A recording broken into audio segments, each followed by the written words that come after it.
Hello, my name is Mindy, and today I want to talk about how to make an ENFP fall for you. But a side note, I want to say, just let's dive in immediately.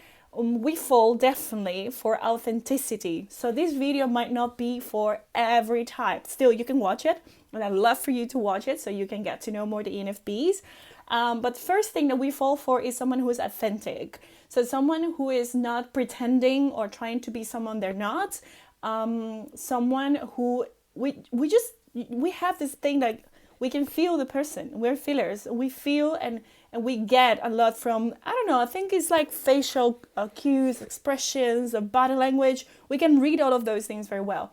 And if we feel and see that there is something that doesn't kind of click or that something's kind of off, we might just lose interest in that person. So we're people that let me say this in a nice way, and I hope it gets clear, my message. So we're people that can fall for a lot of people. So just take this with a pinch of salt. We can fall for a lot of people because it's something like we might feel like we like this person a lot, and then next week we like another person. I'm talking about a single ENFP, right? Because ENFPs can totally be faithful and committed and stay in a relationship as well. But I'm talking about single ones, right? So we have different crushes, and for sure, ENFPs, leave your comments, but the ENFP has experienced being in love with many people throughout their lives, or feeling deep feelings for another person and feeling like, I've never felt like this before. And then they experience it again. So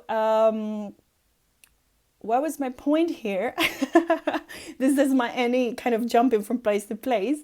So the ENFP has a lot of crushes on people, whatever. So for us to keep our attention in one person, we need to really feel attracted, and we need to really feel like there is something special about that connection. There is a click, there is something special. So even though we can have many crushes on people that we like or have felt for throughout our lives, doesn't mean that it's easy that it happens with everyone. So it sounds a bit contradictory, but it's not. Really, it's not. We can be very picky, and we can feel many times like, oh, I like the person, and then when the person starts to shows one or two or three, four things that are kind of against the core values of a person, of the ENFP, then the ENFP might start feeling like, okay, I'm not sure of this anymore. So I don't think the ENFP is someone who is like a player, as other people say. I think it's like someone that is actually in many ways kind of aware of what they like, or sometimes it's not in a conscious level, in a subconscious level. They're aware of what they want, and whenever they feel, when they're getting to know this new person, that it's not in line with that they want, they might just start feeling like, yeah, I don't know, I'm not interested, or something like that. Well, let me see, what was the point of the video? I have my notes here, so I'm looking at it. Oh yeah, so what are the things that we fall for? So first of all, as I said, authenticity. That means be yourself. And as I said, not every type can be the person that the ENFP likes. And I would say I'm going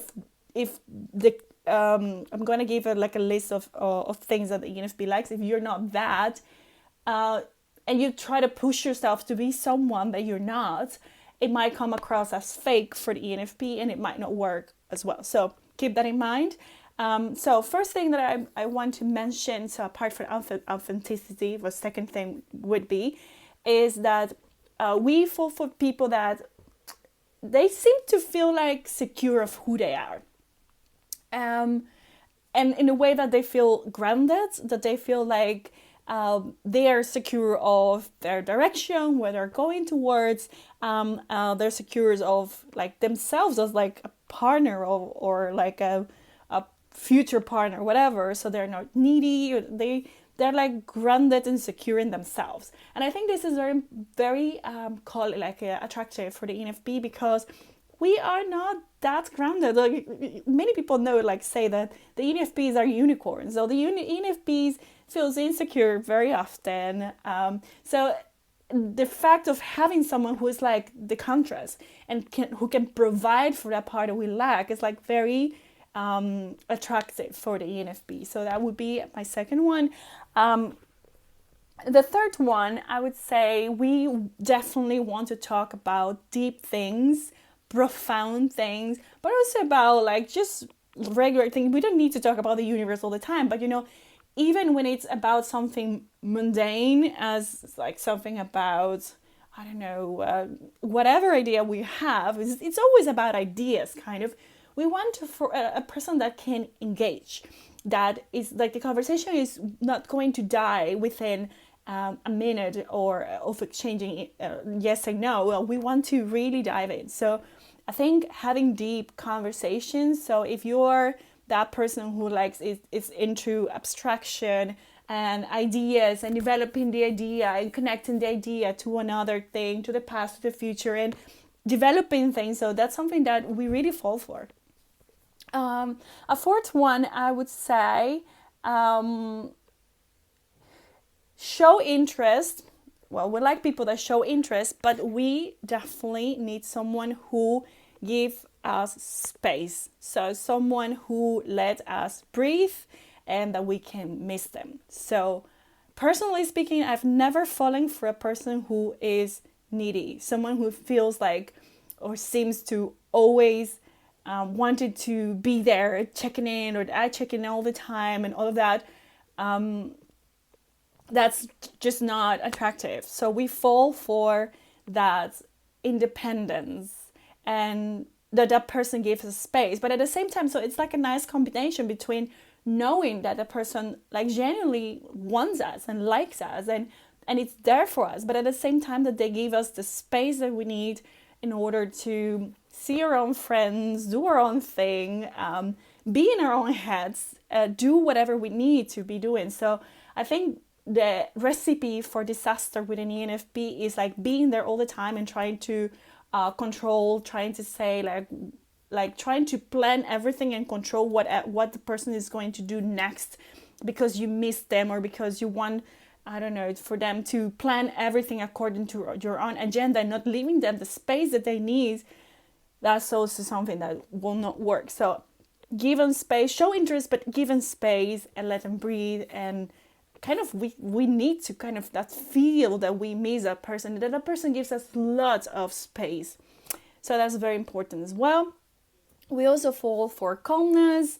So that's kind of part of the first one that I mentioned. So that's like the being grounded, but calmness. So someone who under pressure is calmer than what we are. Again, so that's something that we're not. And so I think we really appreciate a person that can have that extra input in a relationship. We also like a person who has a clear goal in mind, meaning direction. So yeah, we fall for someone who is like more structured than us. So someone who has a direction, someone who knows where they're going towards in life, what they like, and all of that is very attractive. So we have our own ideas of what we want and where we want to go in life and all of that, but we have many of them. And I feel like when that person has direction, even if this person is not that they're going to do the planning for me, it feels like there is a positive input that this person inspires the ENFP. So the ENFP also wants to feel inspired by their romantic interests. So that's also another important one. And I noticed that whenever that's not present, there is also this feeling like it's like this spiritual kind of crisis that the ENFP feels like something is missing. And it can be even like an INTJ or an INFJ, but if that part is missing of like these kind of admiring the other person, it might be a bit difficult to feel connected for a long haul, I think. We also appreciate someone that help us believe in ourselves. And I think I've mentioned this in another video. I don't remember which video, because there are some types that provide this more than another type, but I'm not talking about any types. I'm talking about descriptions, like characteristics.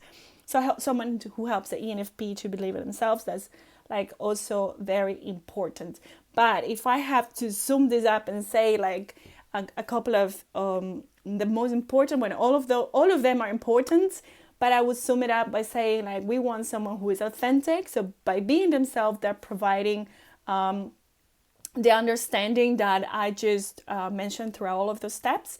So authenticity is important. So also showing interest, but at the same time giving space and freedom. That's like core value.